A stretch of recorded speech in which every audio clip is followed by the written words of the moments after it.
నమస్తే. ఇన్నాళ్ళు నన్ను సపోర్ట్ చేస్తూ, ఎంకరేజ్ చేస్తూ మీ ప్రేమని నాకు అందిస్తున్న ప్రతి ఒక్కరికి కృతజ్ఞతలు.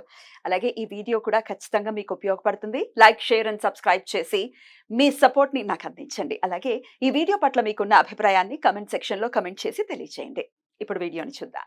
నమస్తే. Welcome to our channel. నేను పద్మిని. ప్రస్తుతం మనతో పాటు హిందూ జనశక్తి ప్రెసిడెంట్ లలిత్ కుమార్ గారు ఉన్నారు. మాట్లాడదాం. లలిత్ గారు నమస్తే అండి. నమస్కారం అండి. ఈ భగవద్గీతని ఈ మధ్య ఒకరు వీడియో కూడా వైరల్ అయింది. మొత్తం అంతా దాని తాత్పర్యాన్ని మార్చేసి కొంతమంది అవునండి. దాన్ని అమ్మటం కాదు, ఫ్రీగా ఫ్రీగా పంచిపెట్టడం. వస్తున్నారు. హ్మ్. గీతా జ్ఞానం అని చెప్పేసి గీతా ఒక జ్ఞానం బుక్. అని పంచిపెట్టడం. దాని లోపల జ్ఞానగంగ తెరిచి సారీ. చూస్తే జ్ఞానగంగ. జ్ఞానగంగ. దాని లోపల తెరిచి చూస్తే అవాక్కైన వాళ్ళు, నిజంగా చదవని వాళ్ళు అయితే వాళ్ళకి అర్థం కాదు. ఏంటిది తేడాగా ఉంది అని అనిపిస్తుంది. బట్ చదివిన వాళ్ళకైతే తెలుస్తుంది. అరే ఇది గీత కాదు కదా అని చెప్పి. అది మీ దృష్టికి వచ్చింది డెఫినెట్ గా. ఖచ్చితంగా వచ్చిందండి. దాని మీద మేము కూడా యాక్షన్ తీసుకుంటున్నాం. కొన్ని చోట్ల వాళ్ళని ప్రశ్నించడం కూడా జరుగుతోంది. బాగా బాగా సర్క్యులేట్ అయ్యాయా? ప్రాబ్లం ఏంటంటే హిందువులతోటే పెద్ద ప్రాబ్లం అండి. వాడెవడో వస్తాడు ఫేస్బుక్ లో మీ అడ్రస్, ఫోన్ నెంబరు, ఊరు, పేరు, డీటెయిల్స్ అన్ని ఇవ్వండి. నేను మీకు ఒక పుస్తకం ఉచితంగా పంపిస్తానంటాడు. అరే ఆ చెత్తకుండీలో వేసుకునే పుస్తకం ఈడ్స్తంటే ₹50 విలువ చేయదు. లేదు దాన్ని ఎందుకు ₹100 చేస్తాయి. ఉచితంగా తీసుకోవడం? దానికి ఉచితంగా తీసుకోవటం కోసం వీళ్ళు బుక్ ఉచితంగా తీసుకుంటున్నాం అనుకుంటున్నారు కానీ ఆడి వాడికి నీ పోస్టల్ అడ్రస్, ఫోన్ నెంబర్‌తో సహా నీ డీటెయిల్స్ వాడి చేతిలో పెడుతున్నావు అన్న విషయం అర్థమవుతుందా? హిందూ అది కదా అర్థం చేసుకోవాలి. ఏమంటే ఈ రోజున ఒక పర్సన్ వేరే బోట్స్ అంత క్లియర్‌గా ఒక స్పెసిఫిక్‌గా ఒకడికి వేరే చేతిలో పెడుతున్నారు అంటే రేపు నీ రియల్ టైమ్ సెక్యూరిటీకి ఎంత ఇబ్బంది అది? ఆలోచించరా? అండ్ మోరోవర్ ఆ జ్ఞానగంగ అనే బుక్ చూస్తే లోపల నీతులు కాదు మొత్తం బూతులు. అసలు ఆధ్యాత్మికతకి సంబంధం లేని విషయాలు ఉన్నాయి అక్కడంతా కూడా. మీరేమన్నా మీ నా వరకు దగ్గర ఉంది. వచ్చిందా నా పుస్తకం? దగ్గర పుస్తకం ఉంది. నేను చదివాను కాబట్టి ఏమేమి మాట్లాడుతున్నాను. విషయాలు అందులో? దానిలో మనకెట్లా ఉంటుంది అంటే సాధారణంగా బ్రహ్మ, విష్ణు, మహేశ్వరులు, ఆ విష్ణుమూర్తి అవతారం నుంచి వచ్చిన శ్రీకృష్ణ పరమాత్మ ఇవి ఇట్లా చదువుతాం. కానీ వీళ్ళు ఎట్లా చెప్తారంటే కృష్ణుడి పైన వాళ్ళు ముగ్గురు ఉంటారు. వాళ్ళ ముగ్గురు పైన కబీర్ అనేవాడు ఒకడు ఉంటాడు. ఆ కబీర్ అందరికంటే గొప్ప దేవుడు అని చెప్పేసి చెప్తారు. అవును. ఈ పుస్తకంలో ఉందా ఈ ఇది? పుస్తకంలో ఉంది. జ్ఞానగంగ పుస్తకంలో ఉందండి. వామ్మో! ఇక్కడ జ్ఞానగంగ ఒక్కటే కాదు భగవద్గీతను వక్రీకరిస్తూ వచ్చిన పుస్తకం. ఆ! ఈ రోజున బ్రహ్మకుమారి అని ఒక సంస్థ ఉంది. వాళ్ళు ఒక భగవద్గీతను ప్రచారం చేస్తా ఉన్నారు. వాళ్ళు చెప్తున్న ప్రచారం ప్రకారం ఏంటి? భగవద్గీత అనేది కృష్ణుడు చెప్పింది కాదు. శివుడు కృష్ణుడికి నేర్పించాడు అని చెప్పేసి చెప్తున్నారు. అదేంటి? హ్మ్. అదేంటి? అసలెవరు? కృష్ణుడు వీళ్ళేమంటారు పోనీ శివుడు గొప్పవాడంటే శివుడు గొప్పవాడే గాని శివుడి పక్కన అమ్మవారు ఉండదట. అదేంటి? శివుడు అంటే మాత్రం శాక్తేయున్ వాళ్ళు ఇది చేయరు, అసలు కన్సిడర్ చేయరు. శాక్తేయం గురించి కూడా కాదండి. వాళ్ళ ఆ! ప్రాబ్లమ్ శైవము, శాక్తేయం కూడా కాదు. శక్తిని కన్సిడర్ కాదు చేయరు. కాదు. వాళ్ళు కన్సిడర్ చేస్తారు. ఆళ్ళెట్లా శంకరుడు భార్య పార్వతి. ఆ! శంకరుడు భార్య పార్వతి ఎందుకంటే శంకరుడికి కామ వికారాలు ఉన్నాయి కాబట్టి స్త్రీని పొందాడు. శివుడికి వికారాలు లేవు కాబట్టి శివుడు బ్రహ్మచారి. శివుడికి ఎటువంటి వివాహాలు లేవంటారు. శివుడు వేరు, శంకరుడు వేరు అంటారు. కానీ ఇక్కడ ఒకటే శివుడు అంటే లింగ రూపధారి, శంకరుడు అంటే శరీరధారి. ఇంతవరకు చూస్తే సార్ ఓకే. నాకు కన్‌ఫ్యూజన్‌గా ఉంది సార్.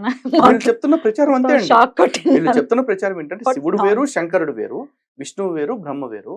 ఈ బ్రహ్మ అంటే ఎవరు అంటే వీళ్ళ ప్రజాపతి బ్రహ్మకుమారి సంస్థను స్థాపించిన దాదా లేఖరాజ్ బ్రహ్మదేవుడట. అండ్ ఇంకోటి ఏంటంటే వాళ్ళు చెప్తున్న వర్షనే బ్రహ్మ అంటే ఎవరో కాదండి. బైబిల్‌లో చెప్తున్న ఆదాము బ్రహ్మదేవుడు అని చెప్పేసి చెప్పారు. వాళ్ళు పోస్టర్‌లు వేసుకొని ప్రచారం చేస్తున్నారు. బ్రహ్మకుమారి సెంటర్‌కి ఇప్పుడు వెళ్తే వాళ్ళ దగ్గర ఉన్నాయి. నా దగ్గర ఆ బుక్స్ అన్నీ ఉన్నాయి. నేను వాళ్ళ బుక్స్ అన్ని చదివిన వాళ్ళ సాహిత్యం మొత్తం. బైబిల్‌లో చెప్పిన ఆదాము బ్రహ్మదేవుడు, వీళ్ళు ఏం అవ్వ ప్రచారం సరస్వతి. చేస్తున్నారు? ఇట్లా చెప్తున్నారు వాళ్ళు. వీళ్ళు భగవద్గీతను వక్రీకరిస్తారు. ఇదే భగవద్గీతని త్రైత సిద్ధాంత భగవద్గీత అని చెప్పేసి అంటారు. మొత్తం మనకి 700 శ్లోకాల భగవద్గీత ఉంటే అందులో 584 శ్లోకాలు కృష్ణ పరమాత్మ చెప్తే వీళ్ళు 578 శ్లోకాలతోటి ఒక బుక్ ప్రింట్ చేసి ఇది త్రైత సిద్ధాంత భగవద్గీత అని చెప్పేసి చెప్తున్నారు. ఏంటుంటుంది దాంట్లో? భగవద్గీత శ్లోకాలే ఉంటాయి. కానీ దానికి వాళ్ళు ఇస్తున్న డెఫినిషన్స్ వేరే ఉంటుంది. సారాంశం. వీళ్ళు హిందూ అనే పదాన్ని ఒప్పుకోరు. హిందూ అంటారు. ఇండస్ వ్యాలీ నుంచి వచ్చింది. హిందూ అంటారు. హిందూ అంటే జ్ఞానము అని చెప్పేసి చెప్తున్నారు. ఇండస్ వ్యాలీ గురించి కూడా కాదండి. ఇండస్ వ్యాలీ నుంచి వచ్చిందంటే మనకి సింధు నది పరివాహ ప్రాంతం నుంచి వచ్చిన వాళ్ళు కాబట్టి సింధు అనొచ్చు. అప్పుడు హిందూ ఏంటి? హిందూ అంటే వీళ్ళు వాళ్ళకి నచ్చిన భగవద్గీతను వాళ్ళు రాసుకుని ఎవరికి వాళ్ళు హిందువుల్ని కన్ఫ్యూజ్ చేస్తున్నారు. ఇదంతా కూడా కారణం ఏంటంటే పాషండ మతాల వాళ్ళు నేరుగా హిందువుల్ని గెలవలేక ఇలాంటి తప్పుడు వ్యక్తుల ద్వారా కొంతమంది చేత హిందువుల్ని కన్ఫ్యూజ్ చేస్తున్నారు. ఎందుకంటే వాళ్ళ సిద్ధాంతం అదే, when you can't convince confuse. ఇది పాశ్చాత్యుల సిద్ధాంతం. ఇప్పుడు ఇలా కన్ఫ్యూజ్ చేయడం కోసం రకరకాల భగవద్గీతల పేరుతోటి తీసుకువచ్చి హిందువుల్ని మోసం చేస్తున్నారు. హిందువుల్ని మనం అప్రమత్తం చేయడం కోసం మన శక్తివంచన లేకుండా కృషి చేస్తున్నాం. దానిలో భాగంగానే మీరు ఇలాంటి మంచి ప్రశ్న అడగటం జరిగింది. కానీ మనలాంటి వాళ్ళు చెప్పేవాళ్ళు ఎంతమంది? మనం చెప్తే 1,00,000 మందికి రీచ్ అవుతుంది.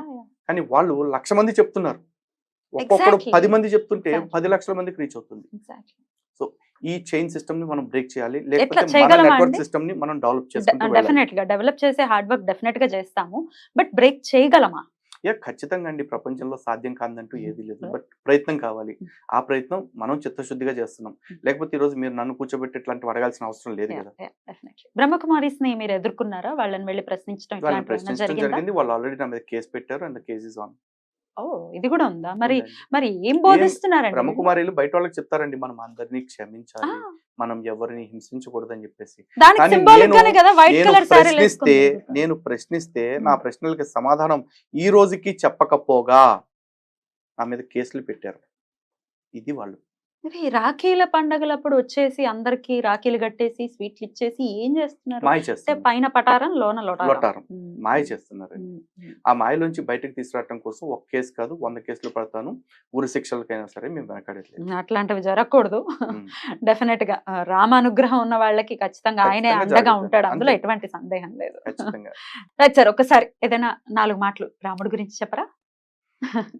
ఒకటండి, రాముడి గురించి 4 మాటల్లో మనం చెప్పడం అనేది ఊరికే ఎప్పటికీ అయ్యేది పని కాదు. ఇప్పటికే అవ్వదు. అవును, కాకపోతే మీరు ఇచ్చిన రాముడు టైంలో యా ఇది అడగాలనిపించింది. అదైతే చెప్పండి, ఖచ్చితంగా మీరు ఎలా ఆరాధిస్తారు? ఒకసారి చెప్పండి, మీ ఆరాధన ఎలా ఉంటుంది? మనకి పూజ అది శాస్త్రం ఏమైనా మన చేసుకుంటారా? పెద్దవాళ్ళు చెప్తున్నారు ఉమ్, కదండి, ఉమ్. మాతా రామో మత్ పితా రామచంద్ర, స్వామి రామో మత్ సఖా రామచంద్ర, Right. సర్వస్వమేవో రామచంద్రో దయాళు. Right. Right. మనకి రాముడు తల్లి, రాముడు తండ్రి, రాముడు అన్న, రాముడి స్నేహితుడు, రాముడు సర్వస్వం మనకి.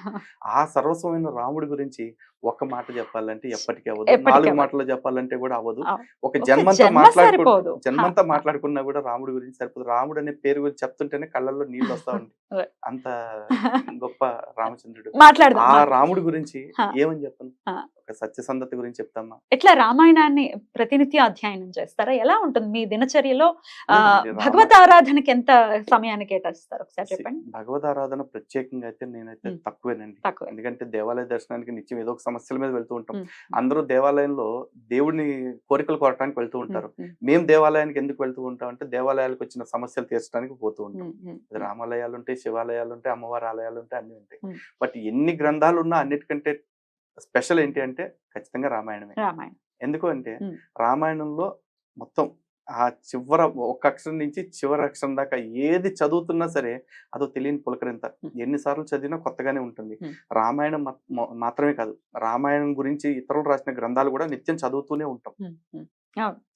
కాబట్టి నిత్యం రాముడిని మేము స్మరిస్తూనే ఉంటాం. అండ్ మోరోవర్ ఎవరినన్నా పలకరించాలంటే కూడా అందరూ నమస్కారాలు అంటారు, లేకపోతే నమస్తేలు అంటారు, హాయ్ హలో గుడ్ బై ఇట్లాంటివి చెప్తా ఉంటారు.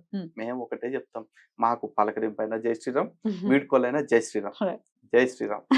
అద్భుతం. ఎట్లా అండి గ్రంథ పఠనం? ఇప్పుడు మీరు మాట్లాడే దాంట్లో మీరు తీసుకునే మీరు ఆ శ్లోకాలు చెప్పటం కూడా జరుగుతూ ఉంటుంది. డెఫినెట్ గా గ్రంథ పఠనం చేస్తే తప్ప ఇది సాధ్యపడేటటువంటి విషయం కాదు. ఎట్లా కొంత సమయాన్ని కేటాయిస్తూ ఉంటారా ప్రతిరోజు గ్రంథ ఖచ్చితంగా అండి. అయితే హిందూ గ్రంథాలు చదివేటప్పుడు అందరికి ఒక విషయం చెప్పాలండి. మంచి క్వశ్చన్ అడిగారు కాబట్టి చెప్తాను. చాలా మంది ఏమనుకుంటారంటే హిందూ గ్రంథాలన్నీ కూడా సంస్కృతంలో ఉంటాయండి, ఆ శ్లోకాలు మనకు గుర్తుండవు, నోరు తిరగమంటారు. సంస్కృతం నోరు తిరగాల్సిన అవసరం లేదు. ఎందుకంటే సంస్కృతం చదవలేని పక్షంలో దాని పక్కనే తాత్పర్యం వస్తున్నాయి ఇప్పుడు తెలుగులో. దాని తాత్పర్యం చదువుకోండి. మీరు శ్లోకాలని బట్టి పట్టాల్సిన అవసరం కూడా లేదు. దాని తత్వాన్ని అర్థం చేసుకోండి. ఆ తత్వం అర్థమైందంటే చాలు. ఎందుకంటే ఆ తత్వాన్ని అర్థం చేసుకోవటం ఎట్లా అంటారు, ఎక్కడైనా సరే రామాయణాన్ని ఒక కథలాగా చదువుకుంటూ వెళ్తున్నప్పుడు కొన్ని మనకి అభ్యంతరకరంగా లేకపోతే బాధ కలిగించేలాగా అనిపిస్తాయి. అలాంటివి వచ్చినప్పుడు ఒక్కసారి కవి హృదయాన్ని పెట్టి ఆలోచించండి, వాల్మీకి హృదయాన్ని పెట్టి ఆలోచించండి, ఎందుకు ఇలా జరిగి ఉంటుంది అని. ఎందుకంటే వాల్మీకి తన సొంత పైత్యాన్ని రాయలేదు. వాల్మీకి స్వయంగా రామాయణం జరుగుతున్న కాలంలో దాన్ని దర్శిస్తూ రాశారు. అండ్ మోరోవర్ రామాయణం మాత్రమే కాదు, ఏ హిందూ గ్రంథంలో అయినా సరే చదువుతున్నప్పుడు మీకు అట్లాంటివి అనిపిస్తే ఒకటే గుర్తుపెట్టుకోండి, సనాతన గ్రంథం చెడు చెప్పదు. ఒకవేళ ఏదన్నా చెడు సంఘటనల గురించి చూపిస్తే ఆ సంఘటన పూర్తిగా చదవండి. ఆ సంఘటన చదివే క్రమంలో మీకే తెలుస్తుంది అది చేసింది రాముడైనా, శివుడైనా, కృష్ణుడైనా, విష్ణువైనా, ఇంద్రుడైనా, ఎవరైనా సరే అది మీకు తప్పుగా కనిపిస్తుందంటే ఆ తప్పు తర్వాత వాళ్ళు ఆ శిక్షను అనుభవించుంటారు. చివరికి బ్రహ్మదేవుడితో సహా శిక్షను అనుభవించుంటారు. దాని అర్థం అవన్నీ నిజంగా వాళ్ళు శిక్షలు అనుభవించేస్తారా ఇంకోటో కాదు. తప్పు చేస్తే ఎవరైనా సరే శిక్ష అనుభవించాల్సిందే, కర్మ ఎవరిని విడిచిపెట్టదు అని చెప్పటం కోసం 5 రకాలుగా ఉంటుందండి. 1 spiritual, 2 psychological, 3 physical, 4 social, 5 technical. ఈ 5 కారణాలు మనకు ప్రతి దానిలో కూడా ఉంటాయి. ఏదన్నా మీకు ఒక చోట అనుమానం వచ్చినప్పుడు లేకపోతే అభ్యంతరకరంగా అనిపించినప్పుడు ఈ 5 యాంగిల్స్ లో ఆలోచించండి, మీకే స్ఫురణ వస్తుంది. ప్రతి గ్రంథాన్ని ఆ విధంగా చదివితే సనాతన గ్రంథాల్లో ఏ ఒక్క చోట కూడా మీకు తప్పు అనేది కనపడదు. రైట్. మరొకసారి మీ సమయాన్ని ఇచ్చినందుకు చాలా చాలా కృతజ్ఞతలండి. ఇలాగే మీరు వెళ్తున్నటువంటి ఈ జర్నీలో ఎన్నో ఆటుపోటులు ఉన్నప్పటికీ రామరక్ష ఎల్లప్పటికీ మీ మీద ఉండాలని మనస్ఫూర్తిగా కోరుకుంటూ thank you so much sir. నమస్తే. నమస్తే.